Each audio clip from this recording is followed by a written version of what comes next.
Welcome to Heal with Us, where we aim to inspire, strengthen, and empower. Now let's begin to heal. Hey y'all, I'm Toya, and I'll be investigating the business of everyday people like you and I. This is Dr. Nikkisha. She'll be checking in on your heart. And this is Tam. She'll be enlightening you with fun facts you didn't even know you needed. She's just nerdy like that. Now that you know us, let's get in your business. In your business.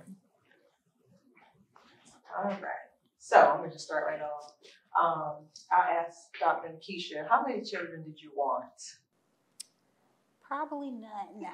Before I had, did you want? Okay, before, so as an adult, yes. I don't think I really determined that. I just knew I wanted children at some point, but I never really thought about how many. Okay. Yeah.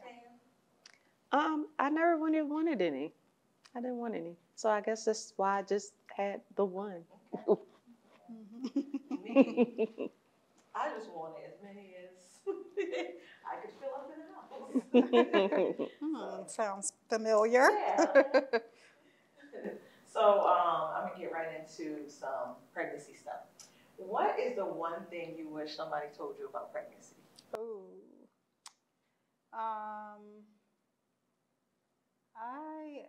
I'm actually like going back to my first pregnancy, but I guess I can think about all four of them.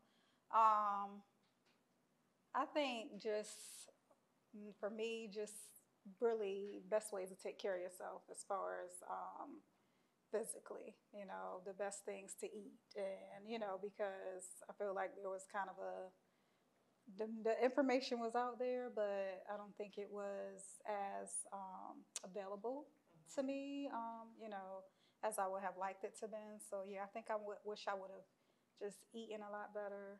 Not to say that I was horrible, but it's just things that you think about after the fact, like, oh my God, I'm glad my children survived. But yeah, that, and also just kind of just enjoying every moment, like even the good, the bad, yeah. But, what's the one thing? I would have to relate to the care part, but the aftercare from your boobs being humongous to them leaking to the baby blues is what they normally call it, but just how to bounce back for yourself. That's what I wish someone would have shared. Yeah, that's a good point. Yeah, Very good I think point. my one thing was that on TV, the body just go right back. Yeah. So I think Lies. thinking that you just have the baby and you're back to normal, like everything is recovered. That was the one thing I wish. Yeah. So, Dr. Nikkisha, what feelings do you associate with pregnancy? For me, I think, and again, I'm trying to narrow it down because I have four, so it's like, okay, it was different for each one. I think, depending on the circumstances, at some points I felt isolated, but for the most part, I felt just like, and I still feel just like this overwhelming sense of love, and I can't explain it. It's almost like because you know that you have a bond that no one else has with this child or these children. So I think I just have that sense of like safety and security, knowing that my children are mine. I don't care how old they are. So yeah.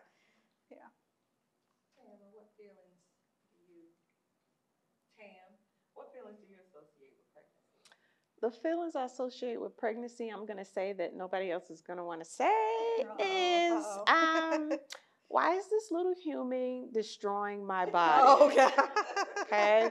They're kicking me in my rib. Oh, yeah. They're moving and jumping and flipping and, stretching it to oblivion, but also helping me to realize how wonderful the body is. Like, I think it was so amazing that God made women the way that he did to just for that process. Right. Yeah. Because men, they're not built for it tough. Okay? No. So I would say that would be what I think of when I think of pregnancy. Yeah, that is my so feelings are kind of similar to yours. All I can think is get this thing out so I can not be sick anymore. Oh, because I was sick from beginning to the end with mine. It was fun for me. I love watching. Yeah, I was like, I ooh, remember, look, what are yeah, they I doing in remember there? following behind her like, oh, this is gonna be great. Yes. Like, I just want to keep something down. Right. Yeah, Yeah. I was the same way Yeah. the whole time. Yes. So what did your support look like when you were expecting? Hmm. I think I had great. I mean, again, seasons, different children. It was different circumstances. So, at one point, it was very lonely because I was a single parent first. So, I went through a lot of, the pregnancy and afterwards alone.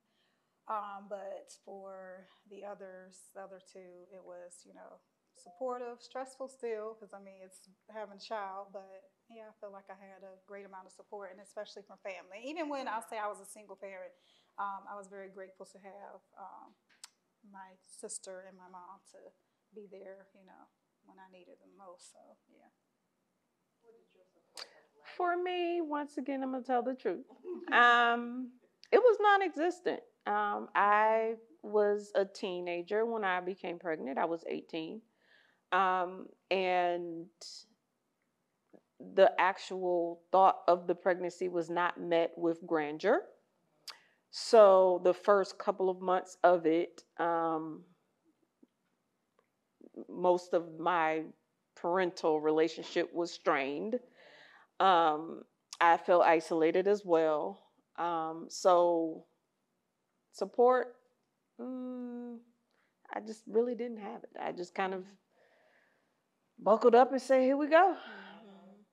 And that's a good point because being a teenager, even those who loved you and was like, okay, you're going to get through this, they're your peers, so they have no clue, for the And I most think part. it was met with such distaste because I had to give up a full music scholarship to college that I'd been working on since sixth grade. So there was a lot of disappointment there. And I understood that because summers in band camp, one day in band camp, no, and all competition and traveling and doing all of this stuff. And so I understood the disappointment. So, but I got through it. So. And I think for me, it was kind of weird because even like even if you think you don't have support, I think sometimes it's people that you don't even know that are like so excited for you, and it's like, well, hold on, am I supposed to be like excited like this, or different for different kids, of course, but yeah. So how am I supposed to connect if it's like, okay, I got my sister was supportive, but just as an example, like somebody that is very close to me that's not really excited, but now I'm like, I was excited, I think, but now it's like, okay, now I'm not excited, I guess. But then you just go out and you get all these people that are just, because they probably been through, what you've been through, so they're just excited for you and like, well, asking you all these questions, and sometimes even if you need any help, you don't even know these people from Adam, you need any help, I love babies, or so I think even if you feel like you're alone or don't have support, somebody is always like in your corner, even if you don't really know them, but you can still accept the support, like thank you, and appreciate when somebody else is kind of trying to help you get a little bit more emotionally stable when you're upset about being in that situation. So let's see. Did your labor and delivery go as planned? Which one? They were all very different. So the first was very comical because I was on the floor doing yoga and not planning on doing yoga, but whatever helped me relieve the labor pains, I was going to try it. It was to the point where they're like, you have to sit down now. No, I don't want to. Walking feels better, so I was just listening to my body. And then like for my youngest baby, of course, she was the only one where my water actually broke before I went into like full labor. So I was like, ew, like, what is that? So that was fun. And then and then this one decides on my last child to tell me how to breathe. Like, where were you? Okay, I get the first one because, you didn't know, but after the second one, you had your own, so you could have told me about the trick. Real deep. Yes. So that made that process very, easy. So yeah, I think they were all different, but I don't think I was traumatized at all, and I didn't do epidurals for 3. Oh, girl. So yeah, so I mean, and I survived. It was okay. Yeah, it was child. one I wanted to, but it was too late. I was like, please give me the drugs.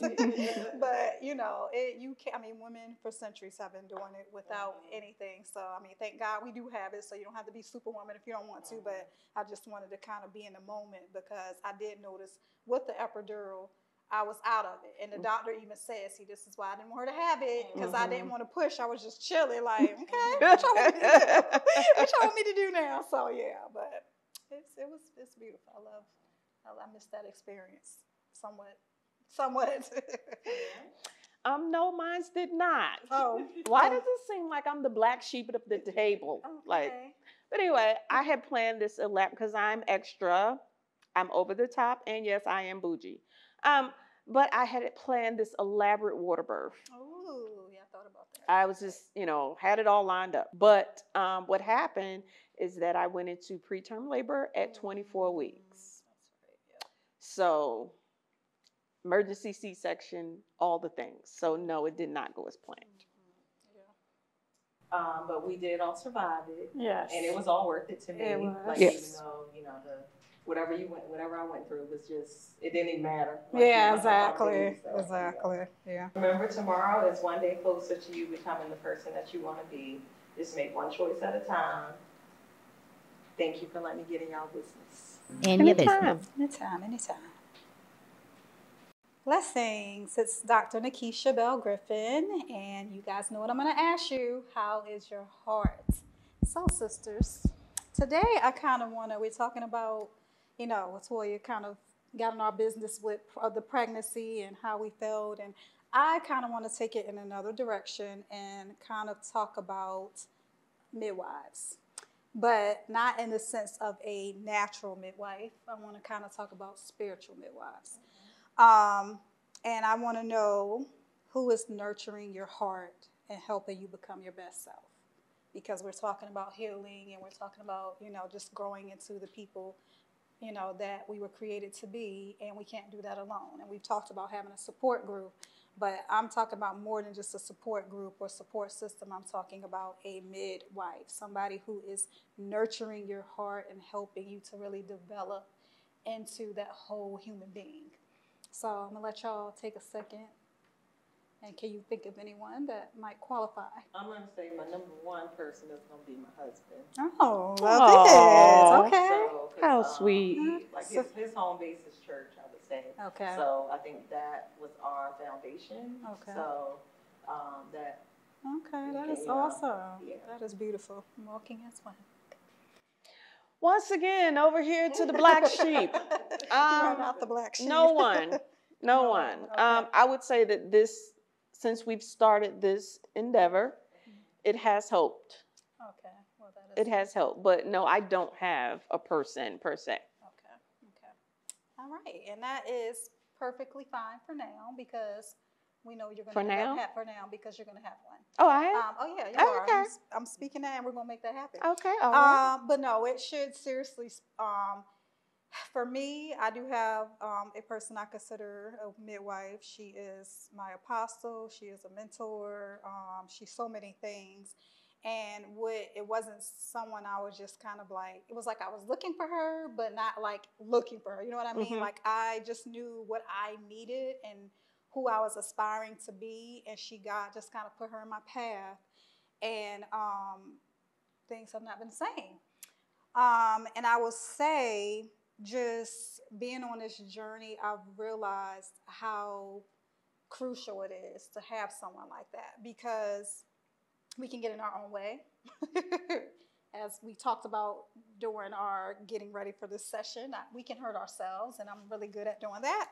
So just having somebody because you think about a natural midwife, their job is to make sure that the mom is healthy so that she can birth a healthy baby in a safe manner. A spiritual midwife, same thing. You're making sure the person is emotionally, spiritually, mentally healthy so that they can in a safe way become who they're supposed to be.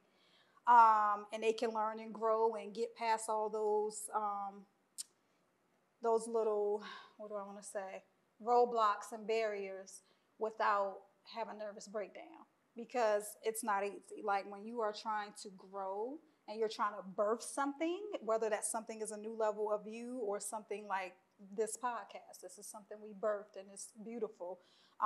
But it was a process for each of us to get here, you know. It can be messy and it can be dangerous if it's not done with the right people around you. And that's the same thing with a midwife. Like if you don't have someone who is helping you to just heal, yeah, you can hurt yourself, you know, and you can hurt other people. Okay, let me just say that. Yes. You can hurt other people.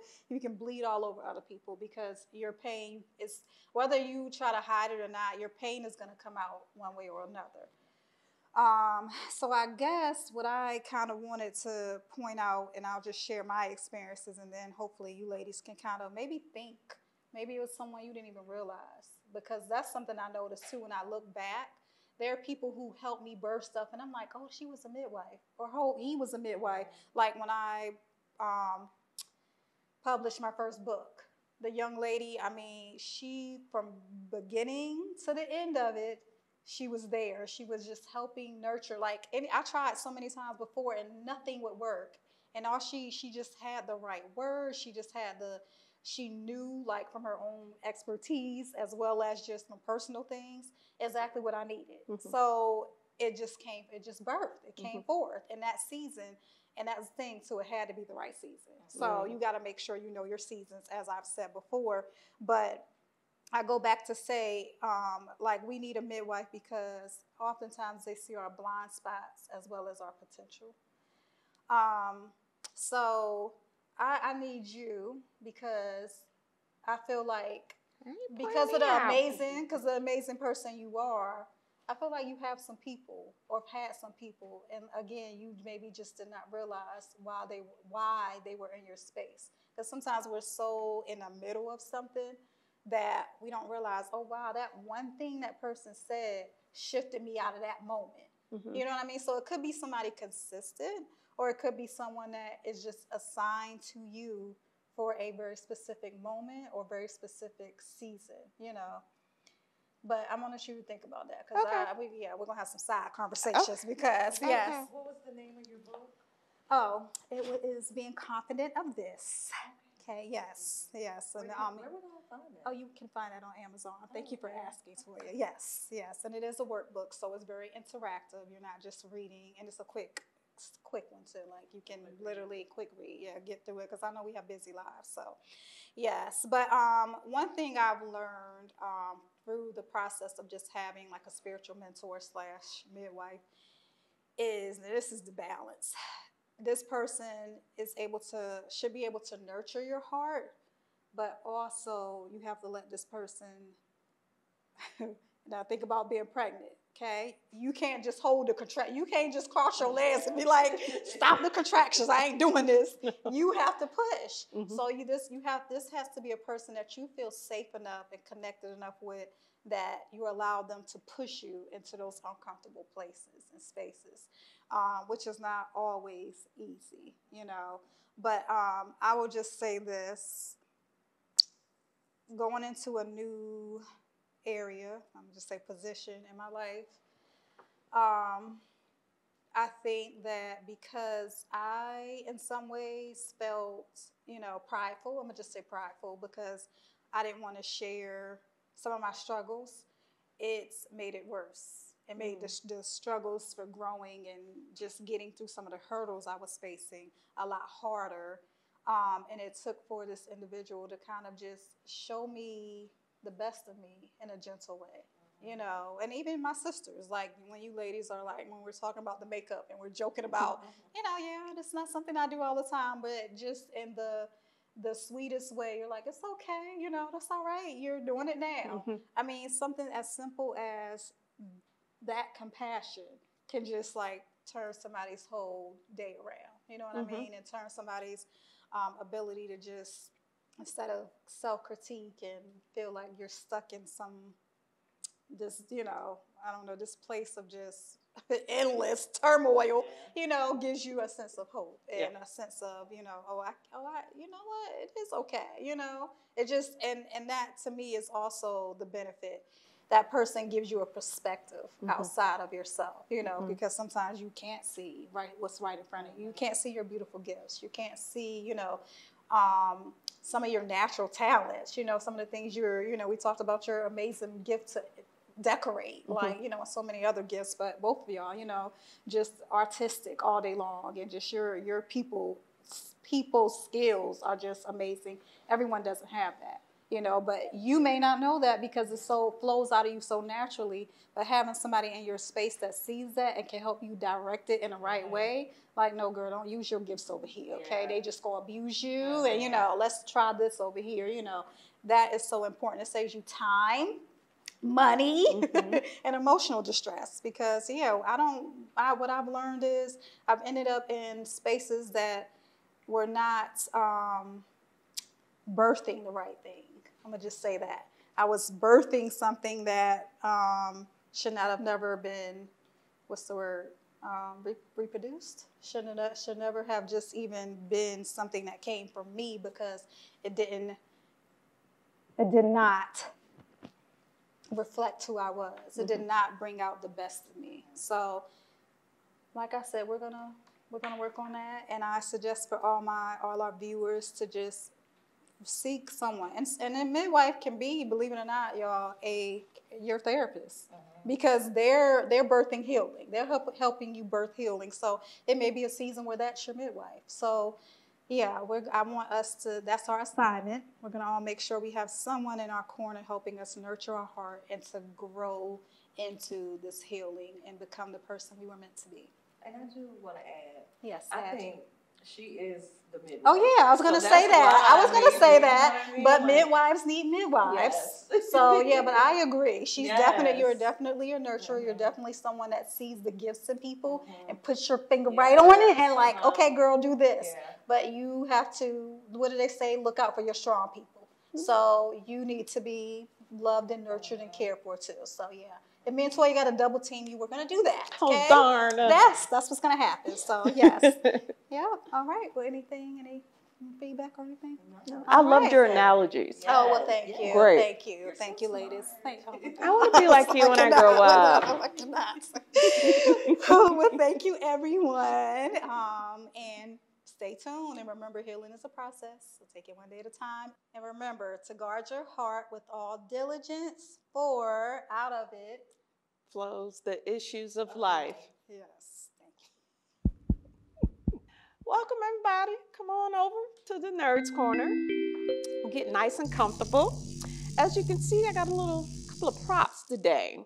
Smells good. So I have, and I'm going to talk about aromatherapy and essential oils. Okay, so do any of you know anything about aromatherapy, or have you used it, or any essential oils? So I have heard a little bit about aromatherapy. I can't sit here and give you a dissertation on it or anything, but and essential oils I have used a little. My daughter actually made some little body scrub or hand scrub with with lavender. Okay. So I got a little dabbing here and there, but not a lot. Don't know too much. When I get a massage or something, they be having the aromas going, and you always feel like instantly calm when that's about all. Okay, well, I'm gonna break it down. So when inhaling the scents of the molecules from the aromatherapy, it travels from your olfactory nerves directly to your brain, and especially impacting your amygdala. I don't know if you guys remember me talking about the amygdala from our past episode, but that's the emotional center of your brain. So essential oils are evaporative aromatic oils derived from plants. And the plants are the host for the cells of these oils, which are responsible for providing the plant's characteristic smell. So like a plant that immediately comes to mind that everybody knows is eucalyptus. So essential oils can make a positive impact on your health and your well-being as long as they're used appropriately and safe. So If you are pregnant or expecting, please consult a physician before inhaling, putting it on your body or anything, because we want the mommies and the babies to be safe. Okay? Okay. So aromatherapy and essential oils go way back to ancient civilization, and we still now today still use it.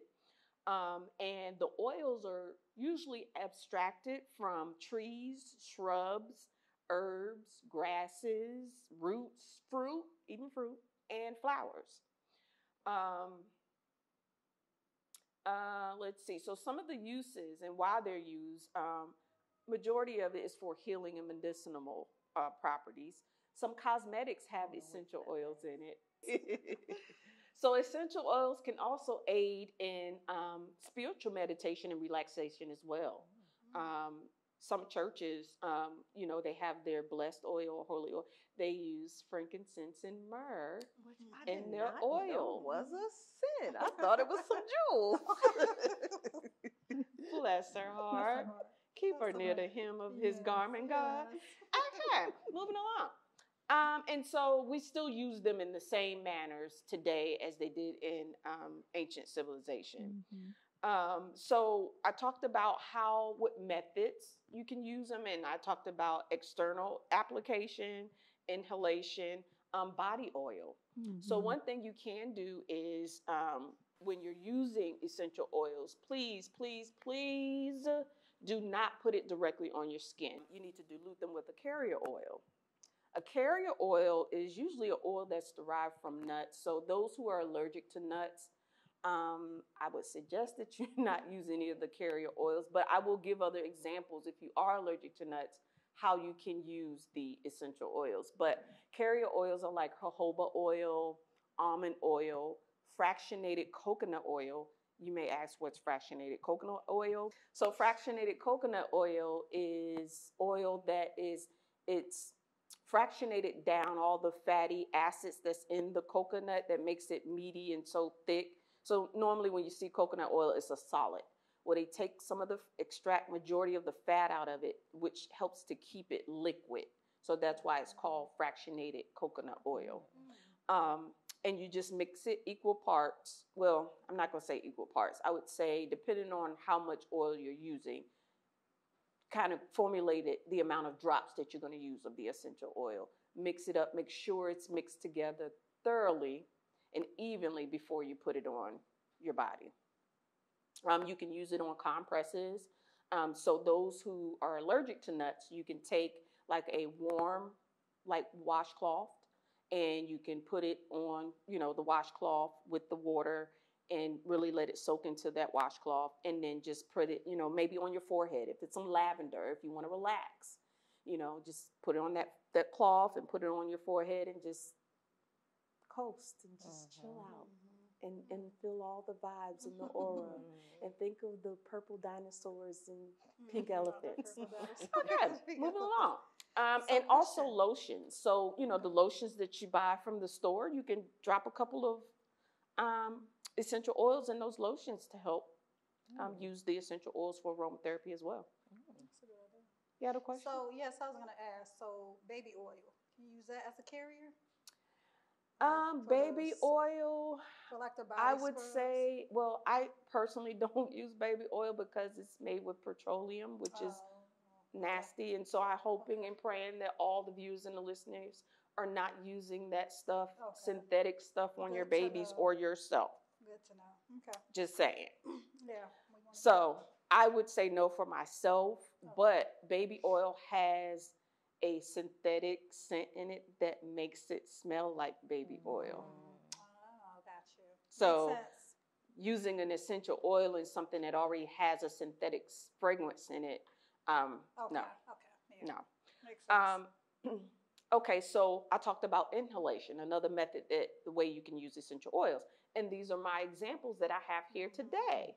So they're both diffusers. One is a diffuser that requires water, and this one does not. This one's also called an atomizer.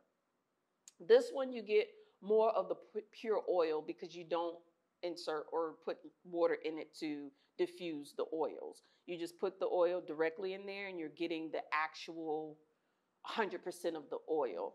And it has like a little like fan or motor in it, and it pushes the oil through and automizes it. And as it comes up through the glass, it turns it into a mist. Now this one, you use water.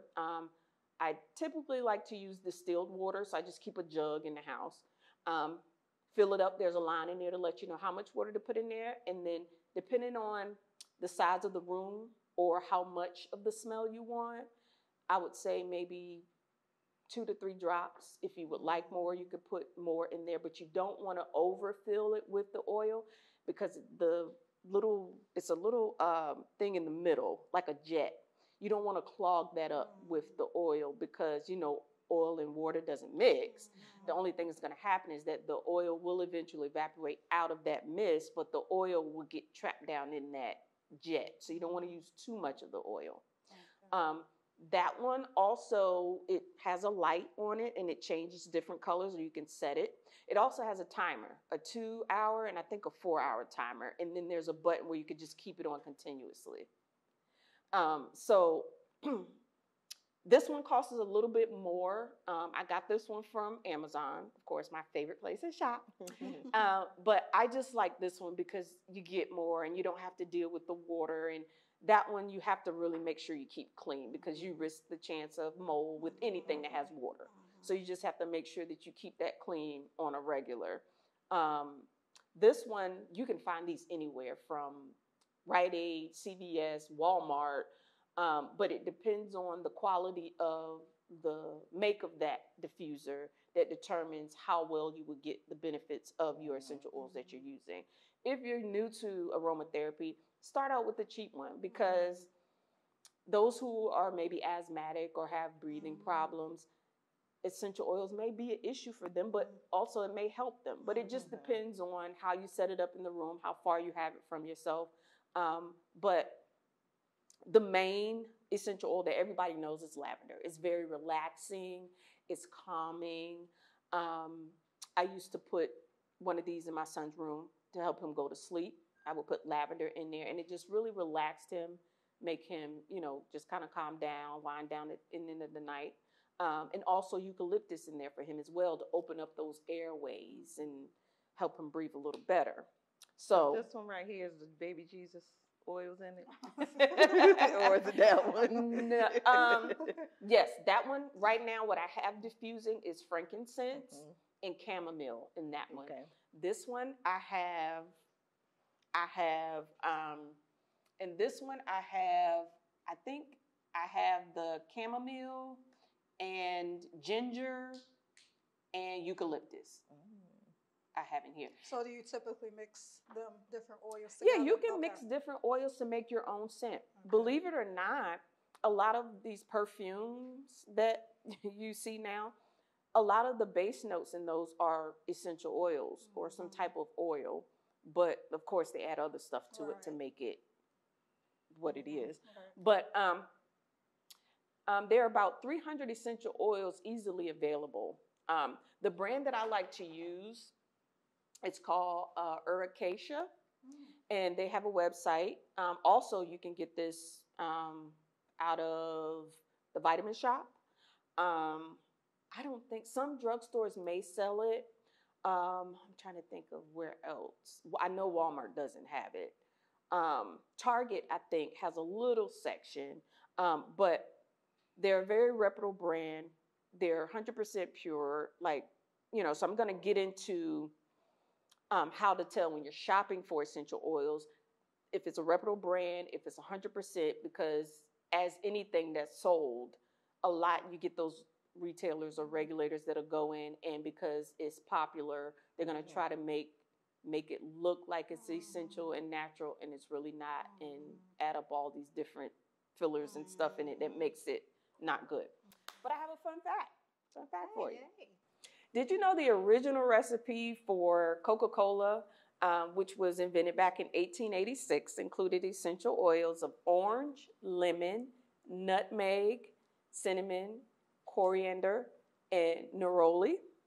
And of course, chewing gum, just like today, uses peppermint essential oil and spearmint as well. We should try that. Yeah, what's we that? We should try the Coca-Cola. Oh, Make try her that. and see Well, what it tastes I like. think it has other stuff mixed into it, but those were used to add the flavor as well. Yeah, yeah. But another thing, so I was when we were getting ready for the show, we were talking about the different ones that I have here, and I'll go through some of them. But if anyone's familiar with the story of Jesus and his birth, there were three people that came to visit him, and they were magi. And so the gifts that the Magi's brought for the birth of Jesus was frankincense and myrrh. So that was the two fun facts that I have for you today. So to give you some oils that'll help with certain things, like, you know, as far as we're talking about pregnancy and mothering, so nausea and motion sickness. So this can go for anyone that I know a lot of people that get in the car and they get motion sickness. Lavender, ginger, chamomile, lemongrass, sweet orange, cardamom, grapefruit, coriander seed, spearmint, and frankincense, and bergamot. So they need to smell it, or you can put it on a cotton ball. Okay. You can do, like I said, the washcloth. Just get a little rag. Okay. You can do like the little makeup pads, the little pads that you may use to remove your makeup. Do a couple of drops on that, and maybe set it like on your console so that it, you know, that you can, you know, smell it. And this works for kids as well, because some kids, even dogs. I used to have a dog that had motion sickness when he got in the car. So, you know, those things can help with anyone in the family, not just someone who's expecting. So there is a little mixture that I have to kind of help with morning sickness. 4 drops of spearmint, 2 drops of ginger, 1 drop of cardamom, and 2 drops of lavender. You mix it together, mix those oils together, and then in a bowl, fill that bowl up with water and set it on the floor by you or on your nightstand if you have one, or a table or console. And you just put it in that bowl. Let the water be kind of hot, you know, so that you get the steam. And then, you know, the aromas and the warmth of the oil will get those aromas to move around the room and help you to, you know, kind of smell it in. Or you can get a tissue or, you know, once again, a cloth, put it under your pillow and sleep with that under your pillow, and you will smell it and inhale it in, and it will help with the morning sickness. If you want to use a diffuser to help with morning sickness or even motion sickness, I got a little mixture for you. Do 3 drops of grapefruit, 2 drops of ginger, and 1 drop of spearmint. Put it in the diffuser, diffuse it, and sit and inhale it.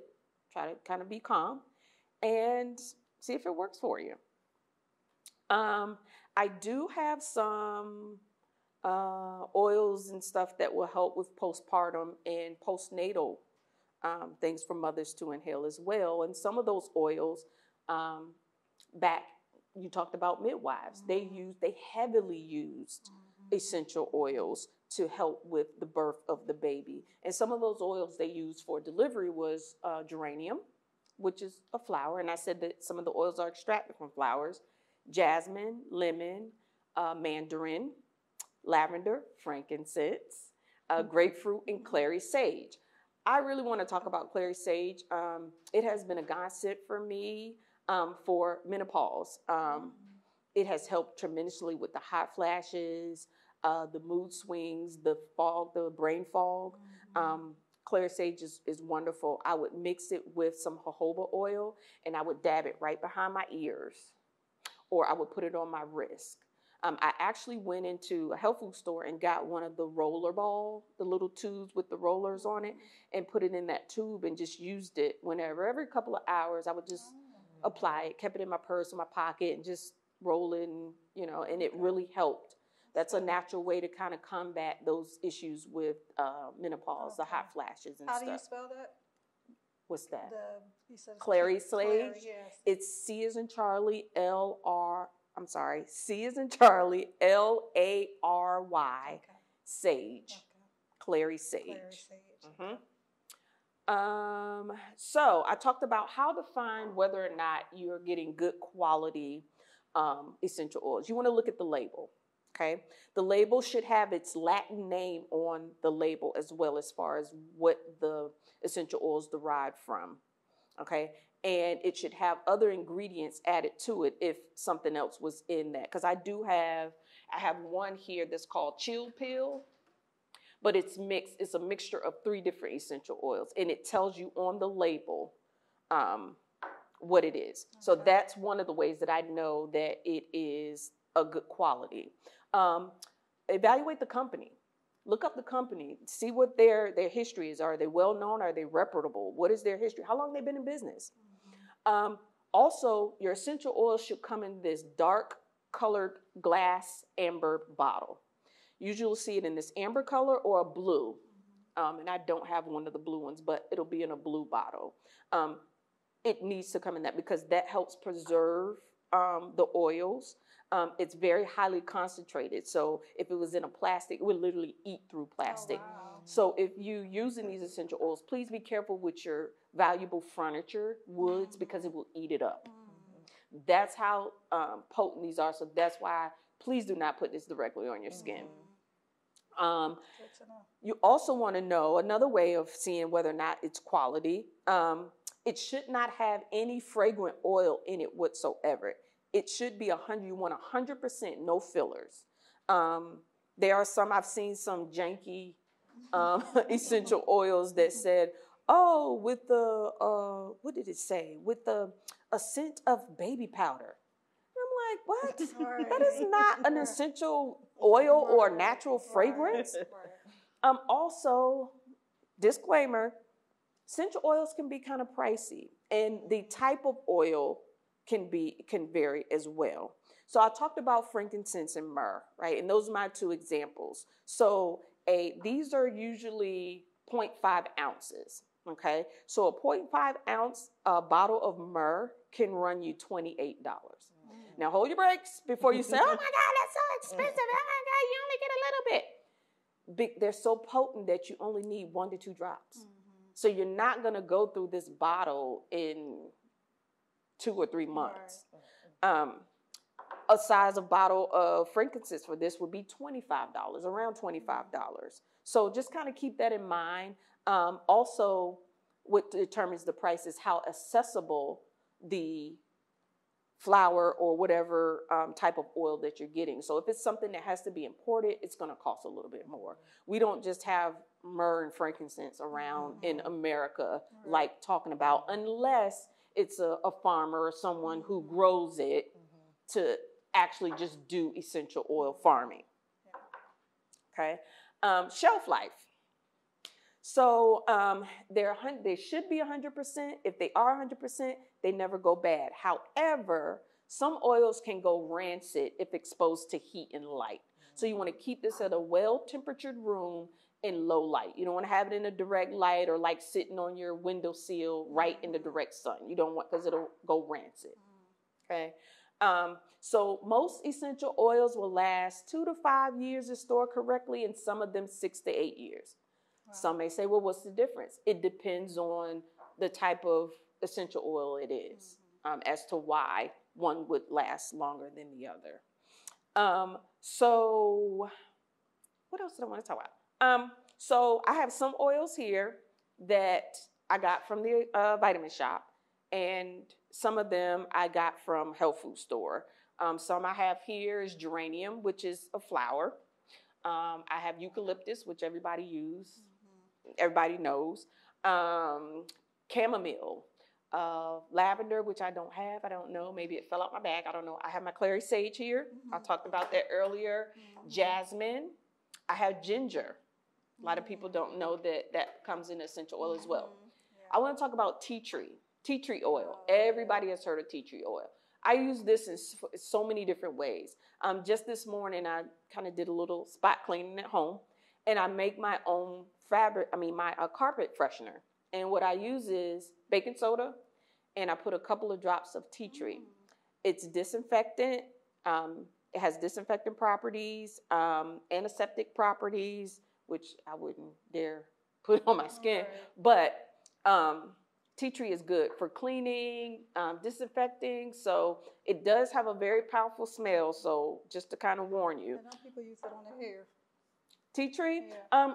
probably for their scalp, not the hair, to help with fungus and mold. And so if you have like a shower and you have tile and it has mold, put some tea tree on it. And let it sit, but please make sure that you get it out and wash it before anyone gets into the shower to use it. But it helps with mold, bacteria, or fungus. So it's very good. It's very good for cleansing properties.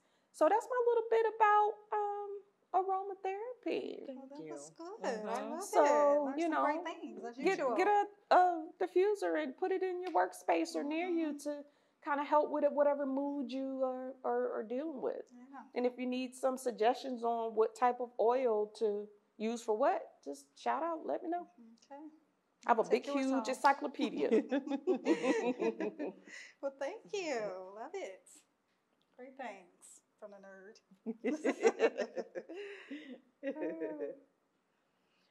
Thank you for joining us for another episode of Heal with Us. And remember, healing is a process, so take it one day at a time.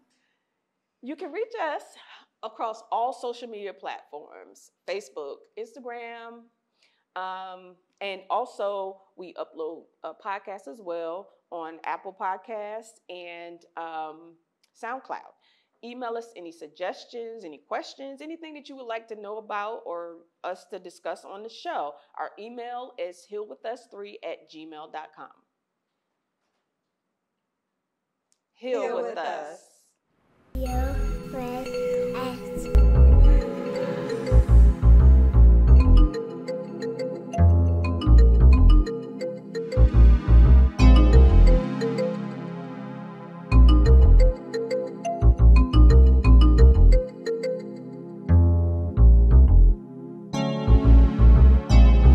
In your business.